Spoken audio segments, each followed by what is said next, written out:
Hello and welcome to our next episode of How the Hell Did I Get Here with Meg and Rachel. Thanks for joining us. Thanks, Lanissa, for being our guest today. Thanks for having me. Yeah. So a little bit about Lanissa before we get started, and then we'll kick off into all the storytelling, which is our favorite part. In 2004, as a freshman in college, Lanissa Fortner used Christmas break as an opportunity to obtain her real estate license. What began as a part-time endeavor quickly evolved into a passion that has since become second nature, guiding clients towards the best purchase for them and their financial future. Her passions in life not only include real estate and construction, but also being the mother of two stepchildren, 13 and 11, and an active 1-year-old who has followed in mommy's footprints with plans to conquer the world each morning, but not before breakfast. I bet the 1-year-old would differ. She's ready to go. Yeah, right? Awesome. Well, Lanissa, tell us a little bit about your journey through your career and your moment or series of moments where you looked up and thought, how the hell did I get here? Boy, I don't know about that. Maybe I'm still trying to figure it out, but it is kind of an interesting journey, I guess. I was 19. I was playing basketball at Rocky Mountain College here in Billings. And over Christmas break, I went and got my real estate license because I wanted to buy my first house, and came back and I told coach, I think I'm done playing basketball after this year. And he was kind of shocked. And I was like, well, I don't think the WNBA is going to be calling me anytime soon. So I figured that might be a good choice. So look at you being all practical and stuff. Yeah, right. Good 19-year-old decision. I actually had turned 19, I guess. So I was 18 when I was taking that class, and it was fun. I didn't really think that this was where I was going to go. Looking back, it was pretty awesome because my teachers, like in business law and all that, catered around my real estate because it was a good example and analogy for them and a lot of things. So that was pretty fun. I graduated in 2006, and I was kind of torn, to be honest, if I really wanted to be in real estate or not. It wasn't kind of where my sights were set. And I went into lending for a little while, like 3 weeks. And the gal I was working for, bless her heart, I was like, oh my gosh, this is not going to work for me. Like there wouldn't be enough cocktail hours to make that happen. Those guys have a tough job. I will tell you, it taught me a lot about the lending industry, which really helped me. I actually walked in, I told her not to pay me because I felt so bad. But also, how many people, you guys know the stats, end up spending their entire life trying to find something they're passionate about. And that kind of pushed me into it. I found that after I got off at work at 5, I was actually going back I was at Coldwell Banker at the time, and I was going back and like calling everybody I knew and seeing if they would, knew somebody looking to buy or sell.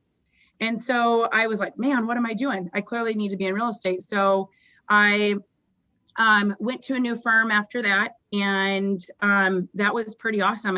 Things really took off for me there. Looking back, I was really not taking off where I'm at now, but it was just amazing. I almost think I was a little more outgoing. I would hand my cards out to absolutely everybody I saw. I annoyed the heck out of all my friends, but I appreciate them because they're a big reason of where I'm at today. Let's see, that was then. So a couple years later, I knew I needed to make a move. And I interviewed at a couple different companies. And, it's like everything in life. You can go somewhere that's like easy, not a lot of fees, especially in real estate, because, you don't get everything you make and put into it. Great business, though, you get out of it what you're going to put into it. And so I had a couple companies that were like, hey, come hang out with us. We really won't charge anything. And then REMAX, which was kind of a really dominant franchise here. And it's REMAX. It's awesome, right?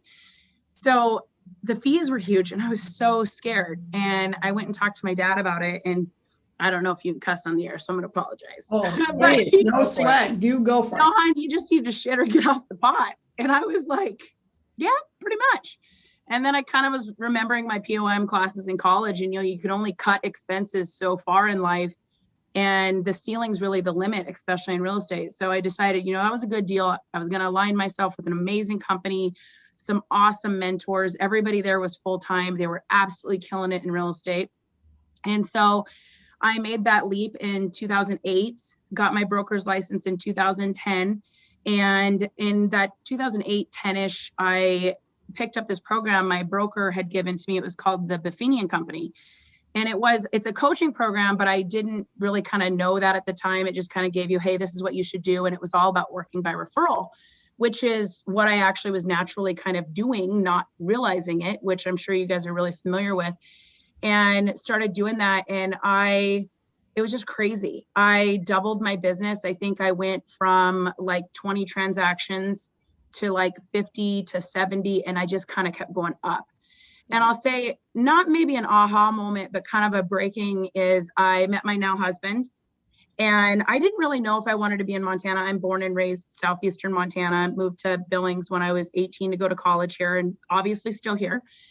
And, I'd kind of tried to move several times, and it really just wasn't a fit. And my best friend took me to Hawaii, and I was like, oh man, I'm never leaving here. I mean, if you go to Hawaii, it's just like love.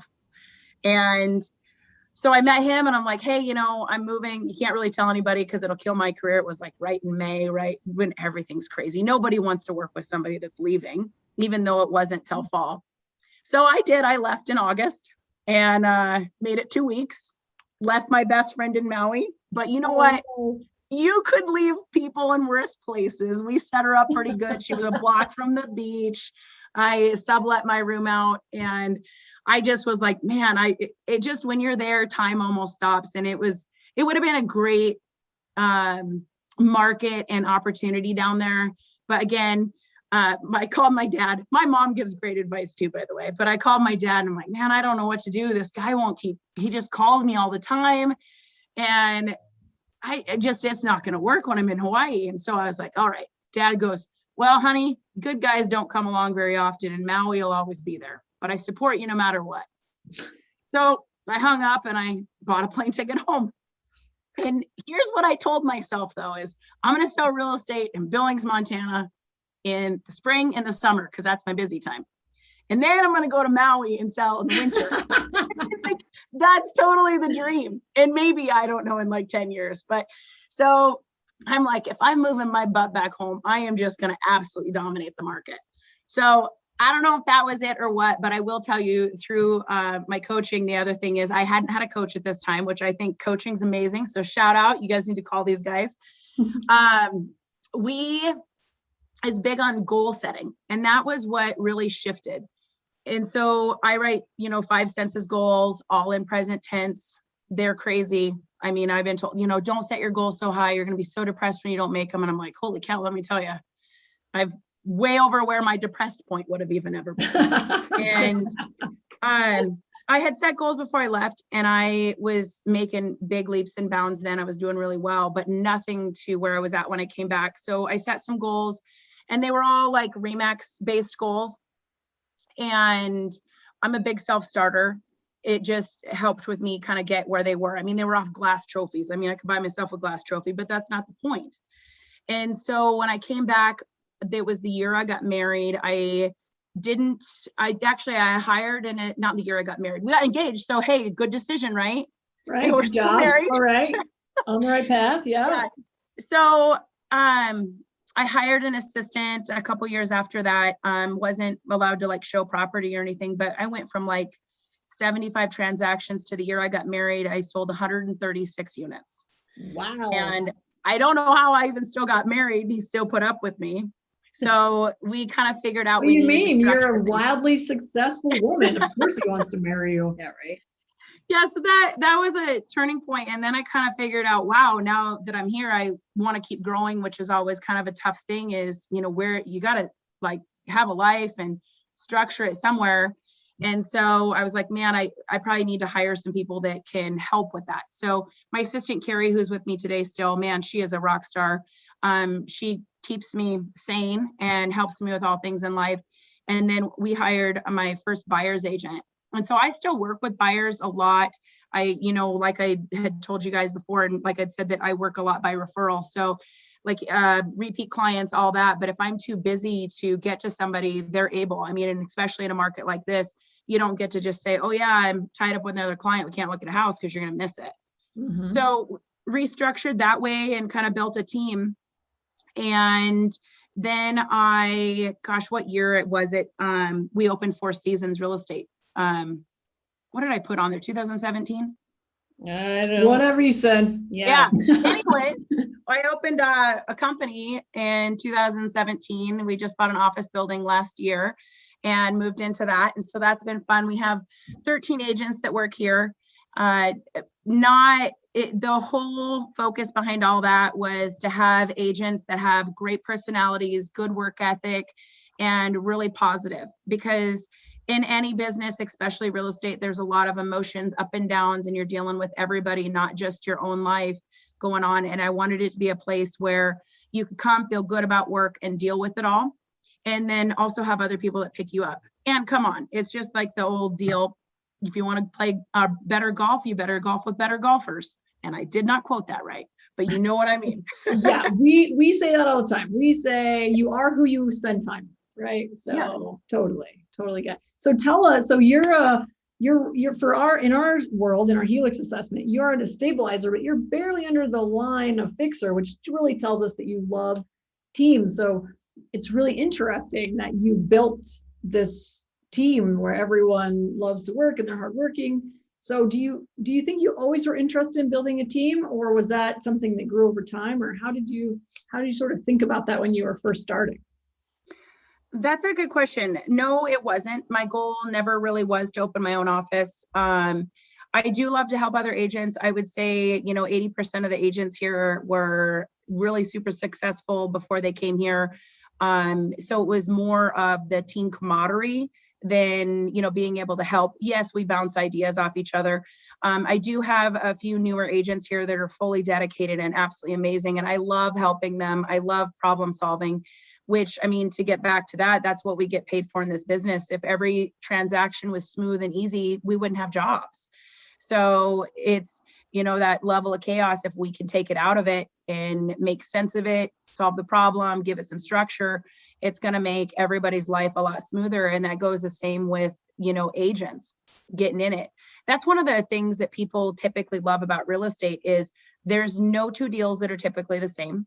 You can be in this business for 30 years and run into something that has never happened before. Not always a great thing, but it keeps you on your toes. You don't really get bored. Well, the half dozen times I bought a house or a property, the first time I remember thinking how miserably complicated and hard it was, and that it must get easier every time. And I'm not sure that's ever true. There's always something about it that's complicated. At least I know now that it's going to be a pain in the butt. But I guess that's where a good realtor comes in, right? To help buffer the pain. You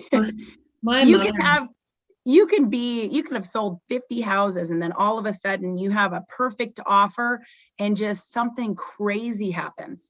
And not even because the buyer's nuts. It could be because of something unforeseen in their life, and then it's just communication, but that's everything in life. And then figuring out what works for everybody to get it done. I think she just said that I was a crazy buyer. I'm not really sure that's what she said, but I'm pretty sure that's what she said. Your detail orientation kicks on hard when you're curious about how something's going to work out or when I'm stressed out about it, especially about money. So I bet you might be a pain in the ass. I'm sure I am. Notice I didn't say any of that stuff. Yeah, it's okay. You don't know us that well yet, but Meg certainly does. Knows me enough to know. I know her well enough to say it. It's fine. I'll totally take the heat for that. Bonus question, Lanissa, what do you think? You had said you had a coach and it was really sort of helped you mentally make some leaps and bounds. What if you had to boil it down to one or two key elements about, why having a coach was helpful to you? What would you say those things are? Well, I'm not going to probably make it as short as you'd like, but I was kind of a self-starter, never really thought I needed a coach. And quite frankly, I didn't need one. I really killed it. And then when I left REMAX, I was kind of deflated in the sense that all my goals were based off these glass trophies, right? Mm-hmm. And so giving myself a glass trophy wasn't really going to do it for me. And so I felt like I had no drive because I really didn't have something to achieve for. I can set a goal to buy a beach house or all of those things, but I didn't have, I was really selling a lot of real estate and doing a lot of great things. And like moving forward with rentals and owning my own company and things like that. but I was just, something was missing. And after quite a while, I was like, man, maybe this would be a good route to go. Everybody always says, no matter what you're doing, you're Michael Jordan, whoever you are, you always need a coach. And it is true. So I hired a coach, gosh, I'm thinking if it was 2 years ago, and it was definitely a game changer. She has simplified a lot of things for me that I thought I was doing great, and she came in and tweaked. So some other aspects of it, just different areas of my life. Yes, I kind of probably know what to do in most of those situations, if not, 99% of them. But having somebody that's there that understands real estate, understands the level that I'm at, which is also kind of hard because you can't just talk to anybody about that stuff. Mhm. It really has helped because it's reassured a lot of that. But if I could pass along a piece of advice to anybody, there's a lot of self-starters out there that do really well without any, I've had a lot of help along the way, so don't take that. But I mean, any help from like a coach or that kind of level, I will say at some point, if not earlier than you think, it is way more beneficial in your life than you will ever understand. And you won't regret it. And if you do regret it, it's just you're not the right fit with the right person. And your guys' profiles on figuring out kind of everybody's personality types is huge, because it plays off of everything in your business. I mean, that's what we base things off of. It knows how you're driven, your kind of trigger points of where you're going to pull back, and it really blends into your business. Because no matter what business you're in, you're dealing with people at some point of it. Yeah, some of us are naturally better at that than others. But even those of us, to your point, who think we're good at it, it's so often we're just, especially entrepreneurs, we're just so close to our own work and our own way of doing things that we don't really see things the way that someone from the outside sees them. Yeah. And I do think as an entrepreneur, success can get in the way of satisfaction. Because like you could be really, really successful, but then you're like, I still don't feel super satisfied, which then, you look in your pocketbook and you're like, oh, you're being kind of an asshole, aren't you? Like, Yeah, right. But they're different things, but we've kind of been trained, I think, especially in the US, like that they're the same thing.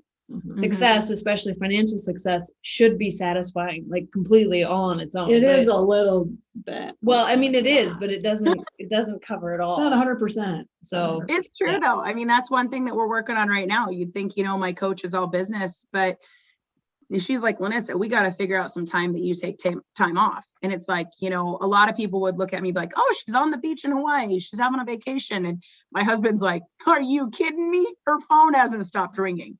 Right. So, I mean, those are things too. It's not just about that. It's, you need to work to fulfill your life. What's that life that you're actually working towards? And you need to at some point, get a little bit of balance, which I truly don't think ever exists, but Yeah, we agree with you. Yeah. It's all life. You just got to kind of figure out what things there's one thing I'd say as I get older is there's seasons of life, right? So some seasons you get to be really, really focused on work, and there's some seasons where you're pregnant with a newborn and then you don't get to be as focused on work. And so there's an ebb and flow to the world. I knew what that was like. Yeah, right. I know. Real recently. I sold a house while I was in delivery, and I bought a rental the day we took the baby home from the hospital, and we moved into the new office building a week before he was due. So, and it was COVID. So, that chaos, there we go. Yeah. Innovation phase. Hard. Well, Lanissa, thank you so much for your time. It was great to hear your story. It's a great success story from another successful entrepreneur. And to the rest of you who are listening, don't stop listening, because these stories are amazing and you will in fact be missing out. That's right. So until next time, lead powerfully, Change the world.